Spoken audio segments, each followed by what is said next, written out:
Hi, it's Saturday of Memorial Day weekend. I'm out here in the village collecting petition signatures.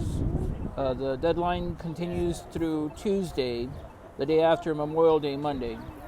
There are a lot of people out here, and I've been able to talk to more voters. The more I do this, the more opportunities I get to talk to voters. And what's becoming very clear to me is that one of the reasons why Erik Bottcher thinks that he can get away with siding with Stephen Ross, the MAGA billionaire who owns and developed Hudson Yards and now wants to annex NYCHA, on top of trying to get that casino and now trying to build 4,000 more luxury apartments on the other side of Hudson Yards, closer to Hell's Kitchenette.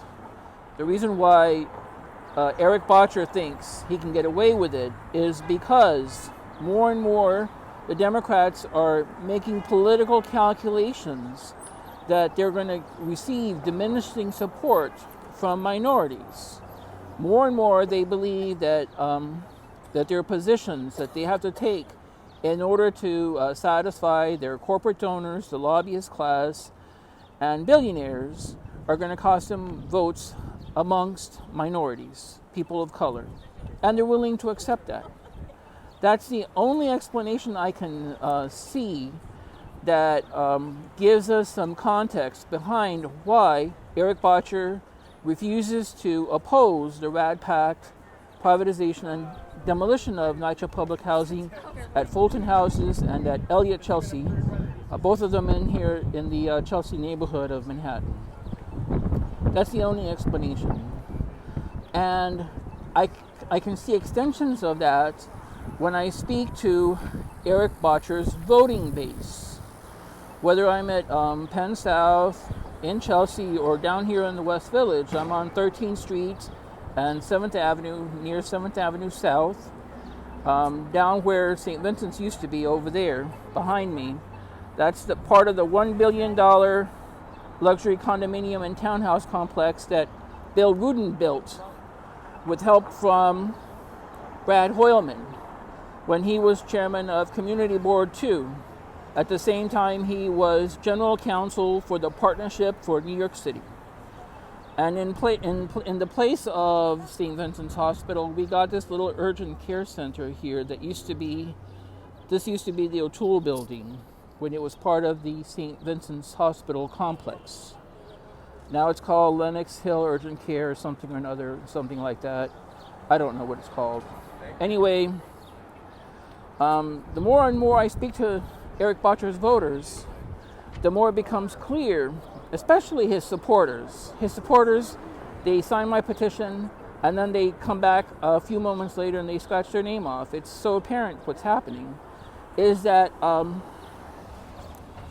they've accepted the fact that the Democratic Party is going to run for elections based on the political calculation that they're not going to have the support from people of color. That explains why, in large part, the policies that you see being platformed by the Democratic National Committee, the policies that you see enacted by Democrats once they get elected, the campaign promises that Democrats make when they run for public office, all of these are based on policies that they're using to market themselves to, in large part, the white voter. That's what's happened. It's become,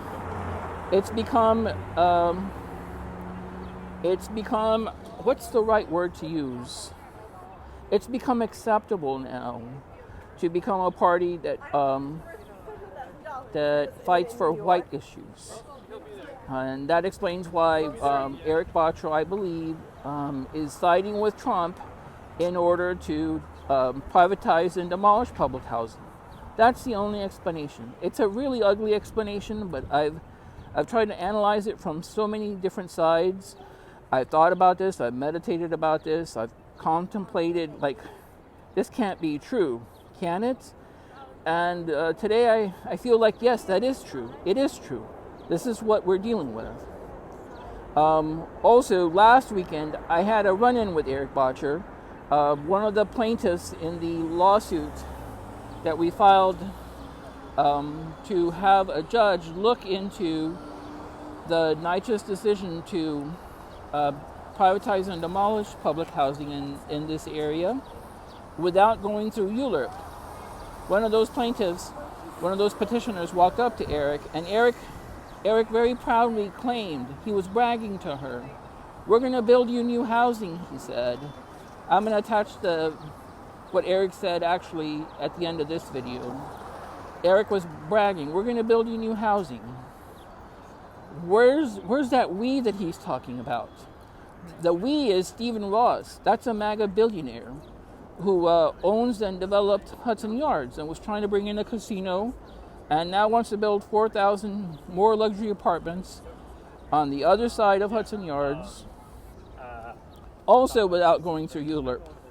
I think he's made so many changes to that project that there is no binding standing ULURP application that contains the current version of whatever they're going to try to pass.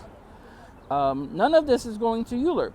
Everything is just some kind of side hustle, side deal thing that Erik Bottcher is agreeing to. Now, again, Erik Bottcher is the public face of the LGBT community.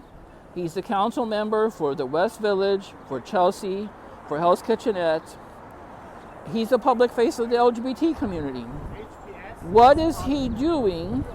What is Erik Bottcher doing when he collaborates with the MAGA billionaire Stephen Ross, who was a billionaire supporter of Trump's MAGA white nationalist agenda? What is happening here? What is happening? And I want to say it's just open racism. They're not going to hide it anymore. I believe that that's what's happening.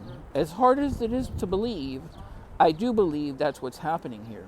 Because I'm running a campaign of ideas, I'm not very well funded, I'm going against the grain, I'm challenging the power holders, who include Erik Bottcher, who include Brad Hoylman, who include Tony Simone, who include Jerry Nadler. All the Democrats in this area, in this district, are failing us. And it's by design.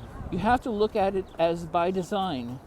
Otherwise, these 4 Democrats, we would have to argue, are accidentally making mistakes. Democrats don't make mistakes. They do exactly what they want. They do what the party tells them.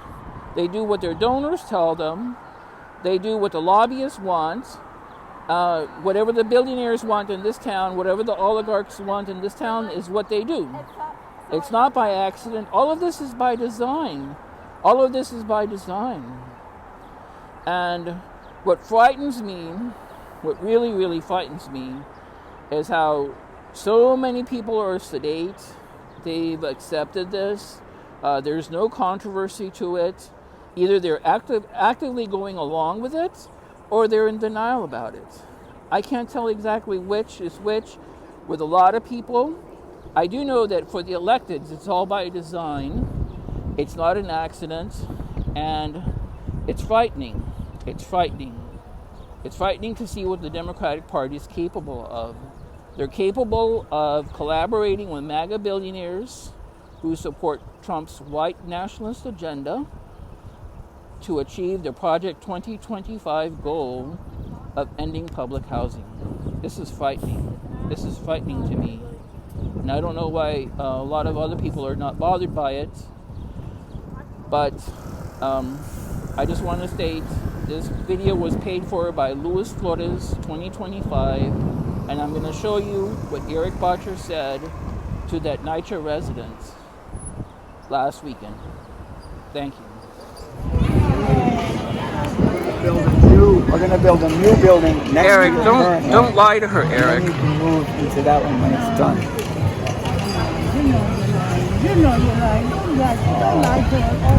Alexa, he's lying to you. He's lying to you, Alexa.